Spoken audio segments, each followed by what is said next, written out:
आज फिर से मेरा YouTube चैनल में आप सभी को स्वागत है तपियम ननंग ऑफिशियल में। आज पासीघाट में हम लोग का अरुणाचल का CM पेमा खांडू और सोनामेन यहाँ में आने वाला है। अभी मेरा पीछे में दिखाई दे रहा है, ये सब अभी रेडी हो रहा है। और अभी तक जो मेरा चैनल को सब्सक्राइब नहीं किया है, प्लीज़ सब्सक्राइब कर दीजिए। ये पेंडल है, बहुत बड़ा बनाया है। देखिए, बहुत चेकिंग हो रहा है। बाहर में भी चेकिंग होता है और अंदर में आने के बाद भी बहुत चेकिंग होता है। और बैग को भी अच्छा से चेक होता है और हमको भी ऐसे ही चेकिंग किया है। ये आदमी लोग अभी आ गया है। ये सीट है, देखो बहुत बड़ा है अंदर में। और अभी तक तो सीट खाली है, लेकिन कितना आदमी, बहुत आदमी आया है अरुणाचल CM को देखने के लिए।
Kalau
우리가 무슨 법칙이라고?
I request all the participants, delegates who are here today, Mahilo Dama for Muna Parang Lankogra, in more than 8,000-9,000 students came to here, therefore it's about cover planning. I will also request the security officers, Christine security. अपने देश का कुछ भी इज्जत नहीं था, मगर आज देखिए माननीय प्रधानमंत्री अपना मोदी साहब जो विदेश में जो टूर के लिए जाते हैं तो उनका स्वागत के लिए पूरा रेड कार्पेट से स्वागत किया जाता है सभी डेवलप्ड कंट्रीज में। तो इसको देख के हम देशवासियों को बड़ा ही गर्व महसूस होता है। देश का पूरा छवि, देश का पहचान पूरा नरेंद्र मोदी साहब ने बदल दिया है। और यही नहीं बल्कि अपने नॉर्थ ईस्ट का छवि बदला है तो माननीय प्रधानमंत्री श्री नरेंद्र मोदी जी ने बदला है। आज यहाँ मंच पर उपस्थित हमारे साथ बहुत सीनियर लीडर्स लोग यहाँ पे उपस्थित हैं। हमारा डीसीएम साहब बहुत ही एक्सपीरियंस सीनियर लीडर है। हमारा निनोंगरी साहब फॉर्मर यूनियन मिनिस्टर भी रह चुके हैं, स्टेट में मिनिस्टर भी रह चुके हैं। हमारा लोमोताई साहब बहुत ही सीनियर आज लीडर है, राज्य में पहले वो मंत्री भी रह चुके हैं।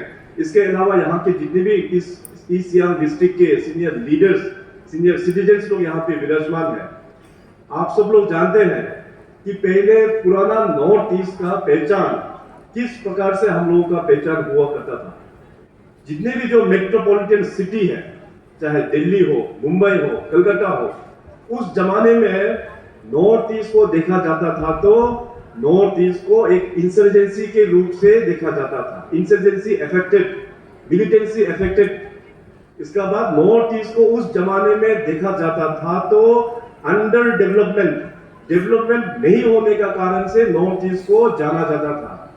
उस पुराना नॉर्थ ईस्ट के टाइम में जाना जाता था तो हम लोगों को यहाँ पे नॉर्थ ईस्ट में करप्शन की वजह से जाना जाता था। जितने भी जो नेगेटिव एलिमेंट्स हैं उसका ही परिचय नॉर्थ ईस्ट का उस प्रकार से हुआ जाता था। तो ये पूरा नैरेटिव को फिजिकली बदला है तो नरेंद्र मोदी जी ने बदला है, भारतीय जनता पार्टी ने ही बदला है। अभी आज देखिए, आज का नया नॉर्थ ईस्ट किस प्रकार से उभर के आ रहा है। नॉर्थ ईस्ट में इंसर्जेंसी लगभग अभी खत्म हो चुका है। नॉर्थ ईस्ट में जो पहले अंडर डेवलपमेंट जो कहते हैं, आजकल डेवलपमेंट के रास्ता में काफी तेजी से हम लोग चल रहा है। नॉर्थ ईस्ट जो कांग्रेस ने 60 साल 60 इयर्स जो इस देश को रूल किया, नॉर्थ ईस्ट को एक मनी मिंटिंग स्टेट के तौर पे बनाकर रखा। दिल्ली में बैठा हुआ कांग्रेस के लीडर्स उस जमाने में उन लोगों ने करप्शन को ऐसे डिजाइन किया कि अपना यहाँ नॉर्थ ईस्ट के लीडर्स को करप्ट बनाया, नॉर्थ ईस्ट के जनता को करप्ट बनाया, नॉर्थ ईस्ट के ब्यूरोक्रेसी को भी करप्ट बनाया। 2014 के बाद नरेंद्र मोदी साहब आने के बाद, बीजेपी सरकार आने के बाद आज देखिए नॉर्थ ईस्ट और अरुणाचल प्रदेश में करप्शन जो है वो बल्कि ना की बराबर है। तो इस तरह से उभरता हुआ एक नया नॉर्थ ईस्ट का पहचान दिया है तो माननीय प्रधानमंत्री मोदी साहब और भारतीय जनता पार्टी ने दिया हुआ है। नरेंद्र मोदी साहब इस देश का प्रधानमंत्री बनने से पहले आप सब लोग जानते हैं कि वो लगभग 12 साल गुजरात के मुख्यमंत्री भी रह चुके हैं। गुजरात के मुख्यमंत्री से पहले वो एक भारतीय जनता पार्टी का एक साधारण कार्यकर्ता के रूप में उन्होंने नॉर्थ ईस्ट को पूरा ट्रेवल किया है, नॉर्थ ईस्ट को पूरा घुमा है। हमारा ट्रांसपोर्ट बसेस में बैठकर एक चप्पल और एक झोला भूख के पूरा स्टेट को उन्होंने घुमा है नॉर्थ ईस्ट का। इसीलिए माननीय प्रधानमंत्री नरेंद्र मोदी जी को पता है कि नॉर्थ ईस्ट का चैलेंजेस क्या है, नॉर्थ ईस्ट किस कठिनाई से गुजर रहा है और नॉर्थ ईस्ट का पोटेंशियल एरिया भी क्या है, नॉर्थ ईस्ट का ताकत भी क्या है, ये अपना मोदी साहब जानते हैं। इसलिए 2014 में 2014 में पीएम साहब प्रधानमंत्री बनने के बाद उनका सबसे पहला स्टेटमेंट अपना नॉर्थ ईस्ट को लेके ये था कि ये देश तभी आगे बढ़ेगा जब अपना नॉर्थ ईस्ट आगे बढ़ेगा। और साथ ही साथ आप सबको पता है कि उन्होंने अपने जितने भी जो यूनियन कैबिनेट मिनिस्टर्स उनको क्लियर कट डायरेक्शंस दिया कि हर एक 15 दिन के अंतर्गत कोई ना कोई यूनियन मिनिस्टर नॉर्थ ईस्ट में जाके टूर करना चाहिए। टूर करते वक्त अपने अपने डिपार्टमेंट का जो भी इश्यूज है, जो भी प्रॉब्लम है, अपने अपने राज्यों नॉर्थ ईस्ट में जाके उस प्रॉब्लम के बारे में डिस्कस करना है, उस प्रॉब्लम को सोल्व करके फिर वापस दिल्ली आना है। तो पिछले लगभग 10 सालों में यूनियन कैबिनेट मिनिस्टर्स जो नॉर्थ ईस्ट में विजिट हुआ उसका आंकड़ा मोर देन 500 टाइम्स, 500 से भी अधिक बार यूनियन कैबिनेट मिनिस्टर्स का नॉर्थ ईस्ट में विजिट हुआ है। जैसे मैंने कहा कि देश में कई सारा प्रधानमंत्री रह चुके हैं। 1947 से लेके 2013 तक का अगर हम लोग आंकड़ा देखें, उन सभी प्रधानमंत्री का नॉर्थ ईस्ट का विजिट को प्लस करें तो भी वो बहुत कम है। अकेला नरेंद्र मोदी 2014 से लेके अभी तक जिस प्रकार नरेंद्र मोदी साहब ने एज प्रधानमंत्री जो टूर किया, उन सभी प्रधानमंत्री का टूर से भी कई गुना ज्यादा पीएम मोदी साहब ने अपने नॉर्थ ईस्ट को टूर किया हुआ है।